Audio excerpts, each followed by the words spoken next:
Omkareshwar to Khalghat. I was sitting at Vishnupuri Ghat in the tender warmth of the morning sun, facing Omkareshwar. The narrow Narmada looked like a baby in the womb, with steep rocky cliffs on both sides. Mandhata on this bank, Omkareshwar on the other, and in between flowing lazily through the gorge, peaceful, soundless Narmada, whose waters appeared still even in flow. The young boy Sankar, coming from distant Kerala, studied here at Guru Govindapad's ashram. He became the most illustrious wandering saint of this country, making the greatest contribution to the spiritual unity of India. Thus, the sacred memory of the first and foremost Sankaracharya is linked with Omkareshwar. The smallest blades of grass and the tiniest grains of sand along the Narmada's banks must have been sanctified by dust from the feet of innumerable ascetics, sages, and saints. Countless hermits must have lived in the nearby forest, meditating on religion, searching out the fundamentals of life and spreading enlightenment. Our culture has grown out of the forests, and yet we have cut down those sacred forests and driven away or killed the animals, betraying the earth's trust. A man came to bathe. The river is so narrow here, I commented. This is only one of the Narmada's streams. The other flows behind Omkareshwar. Yes, I saw the Narmada divide into two streams near Kaveri Sangam. The story goes that the Kaveri joined the Narmada, but they quarreled after a while and went their separate ways. The Narmada is on this side of Omkareshwar, the Kaveri on the other. Don't they meet again? They meet again at the far end of Omkareshwar. So, the true confluence with Kaveri is after the island, not before. First union, then separation, then reunion. A fine fantasy. Sitting there, I gazed at the waterfront. I did not regret not going to Omkareshwar as I had visited it twice before. But I told Anil and Samlal, you too must go there. Go by boat and come back over the bridge. Our next stop was Mortakka. We could have travelled by road, but we chose to follow the river instead. We left in the afternoon, but I soon realized it was a mistake to travel in the afternoon. The sun blazed on our faces. The rocks were as hot as an oven, and Samlal was barefoot, but he could probably walk over red-hot coals all day. We continued despite the heat, sometimes struggling over rocks, sometimes tangling in thorn bushes, and the occasional gusts of wind coming from the mountain ranges on the opposite bank lifted our spirits. In the evening, we reached Kherighat, where there are both road and railway bridges. We stayed the night there. Look up there, Anil said as we woke up the next morning. There was the moon in the middle of the sky. According to the sun, it's morning, I said, but according to the moon, it's noon. Anil was awestruck, but I had seen the moon streaks many times before. Sometimes a full orb, at times a fine line. Its curve sometimes one way, sometimes reversed. At times decreasing, at times increasing. Sometimes ready to leave when it has just arrived. Sometimes vanishing in the middle of the night and appearing at high noon. The moon has a timetable of its own. From here, the way was easy. The thickets came to an end. We stayed the night in Gomukh Bauri and went on in the morning, soon reaching Kankaria.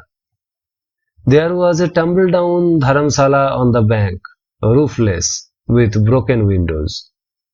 Water carriers could be seen framed in a window, like a color television.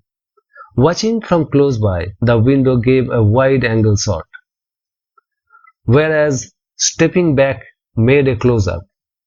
Even the very best television set could not give such a wonderful live telecast. We reached Raver at noon. There was a memorial to a Maharashtrian general on the riverbank. We cooked lunch under a tree. While we were in the woods, there was no shortage of fuel. Now it had become very hard to find firewood. We found some close by. The rest I gathered after searching around the riverbank. Later we discovered that the firewood was left over from a funeral pyre. Ignorance is bliss. We reached Bakawa in the evening. A chabutra by the riverside became our camp for the night. A narrow stony track led from the bank right up to the middle of the riverbed. As that was the best place to get clean water, the water carriers congregated there. Walking on the path slightly above water level, they looked like river nymphs. But these were no naiads. They were hard-working village women, laughing and chatting, joking and teasing. The women did not give any sign of the feeling of burden on their heads or the pinch of the rough stones under their bare feet. They walked as casually as city girls going for a picnic. Mardana was next on our journey, a slightly bigger village with one or two shops even. Anil and Samlal went shopping for groceries while I watched over the luggage. An old man was sitting there. "Why are you buying things?" he asked. "I give Sadabrat. Do come along. The groceries had to be returned." "How long has this Sadabrat been going on?" "For 75 years. My father began the service when I was born, in joyful thanksgiving, and I have maintained it. I divided my land among my 4 sons, but set aside 2 acres for Sadabrat. I want the service to continue even after I die." We came to Bhatiyan in the evening, a small settlement on the Narmada's sandy shore. There was a well-built dharamsala on the riverbank. A holy man had been living there for 30 years. His simple, childlike nature had endeared him to the village folk. He very warmly invited us to stay with him. As we began to talk, I realized his mother tongue was Gujarati, as is mine. Then the conversation continued in Gujarati. "Have not you forgotten Gujarati after so many years?" I asked. "How can one forget one's mother tongue?" he replied. As we left in the morning, he called out, "Abjo, come again." In that moment, he was transformed from a holy man to a householder bidding farewell to his guests. We spent the next night at the temple at Markati Tirth, a solitary, deserted place situated on a hillock above the confluence of the Bhera and the Narmada. A young priest lived at the temple with his mother. She told us about 3 years ago, this boy suddenly left home. We searched and searched, but in vain. A whole year later, a letter came from Amarkantak to say that he had donned the saffron robes of a sadhu and set off on the parikrama of the Narmada. He did not want us to look for him, but I still hoped that he would return home once his pilgrimage was completed. But as he progressed on his pilgrimage, he was drawn to the service of God. She sighed and went on. When he was 15, I had arranged his engagement. The father of the girl waited for 7 years.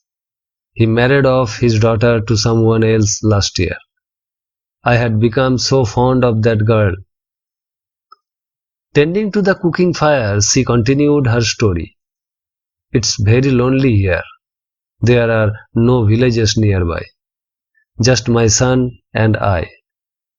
And he is busy with his rituals and scriptures all day long. He doesn't spend time with me. Living here, I long for my home, but when I go home, I start worrying about him. Only last night, a snake came inside. I was so frightened. It was very hard to drive it out. The poor mother, her heart had split into two. One part was here, the other at home. We slept out in the open that night.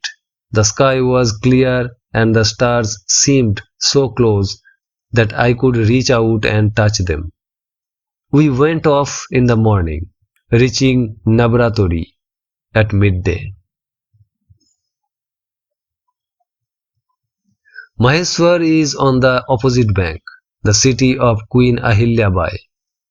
Ahilyabai was an extremely able ruler and a devotee of the Narmada. The temples and flight of steps she built on the waterfront looked magnificent from this bank.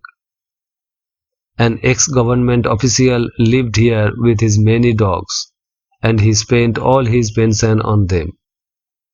People from all around liked him very much. When I met him, he said, "This bench at the tea shop is my home, and my whole household is in this bag. The village dogs are my relatives." Then he confided softly, "Dogs are better than men." What terrible experiences in his life could have turned his mind against humanity with such bitterness? I have absolutely no faith in gods or goddesses, nor in holy men. I have seen people pretending to be religious, but who are actually steeped in filth within. I believe in Mother Narmada, and that's all. I like to be able to see her all the time. I won't move unless the flood waters of the monsoon touch this bench. I can't live without the Narmada." Then he added, laughingly, "The people here are very fond of me. When I die, my funeral procession will be like some VIPs. Pity, I won't be alive to see it." In the morning, we went on, eager to see the Sahasradhara. I had seen the Sahasradhara at Mandla several times, but not the Sahasradhara near Maheshwar, which is even bigger. After a little while, we heard the sound of the approaching rapids and quickened our pace. In no time, the Sahasradhara came into view. The Narmada divides into thousands of streams here that spread in all directions. Countless miniature waterfalls flutter in those streams. A fabric of water woven on a loom of rocks. Only the Narmada can weave such a fabric, and only the earth can wear it. The word dhara, stream, current, waterfall, is intricately linked with Narmada. Leaving Amarkantak, there is Kapildhara and Dudhara, Sahasradhara at Mandla, Satdhara at Barmanghat, Dharakshetra near Omkareshwar, and Sahasradhara again near Maheshwar. What a Dhara Pravaha, fluent river she is. Wherever the word Dhara is found, there are sure to be waterfalls. Whether the high falls of Kapildhara or the tiny butterfly-like falls at Sahasradhara. At Jabalpur, Dhar comes in Dhuandhar, Dhar is but the younger brother of Dhara. It was time for us to move on. The blazing sun made the way ahead even harder. We would have to leave the river's edge for a while. As we walked along, we came upon a little hill. The Sahasradhara's small waterfalls could all be seen at once from this high perch. Darling babies, absolutely milky mouthed, milk dribbling from their mouths even now. We stayed in Raghavanandaji's ashram at Dhalkhera. We were told that a French couple had stayed for 6 months on the island in the river, going up to the far bank during the monsoon. They had returned to France just a few days ago. What magical thread had drawn the young Frenchman and his wife across the 7 seas to this deserted island in the Narmada? The hunger for beauty, solitary meditation, or an intense desire to escape from the rat race of the West and immerse themselves in the peace of the East. That night we slept out in the open. We had seen so many islands in the course of our journey that even the Milky Way seemed peppered with thousands of islands. We went on in the morning. It was Diwali. By midday we reached Satak Sangam and the Narmada's famous Khalghat bridge, where this part of our pilgrimage ended. We soon reached Satak Sangam. The Satak is a small stream, but crossing it entailed many hardships. I fell twice while fording the river, struggling to get to my feet both times. There was a temple nearby, cared for by a Maharashtrian lady. She kindly invited us to stay. We are finishing our journey here this time, I explained. We will go home tomorrow morning. Next year we will come again and continue after Dasera. Sulpanjhari is ahead. You must have heard about it. We certainly had. In the Jhari, Bhil tribals, armed with bows and arrows, attack the pilgrims and rob them of everything. The wilderness will begin after Rajghat, Barwani. Whatever things you have with you, you won't be able to save anything.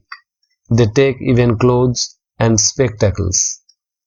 I would wear only a loincloth, no problem. But if they took my sketchbook, if they took my glasses, they would be depriving me of my creativity.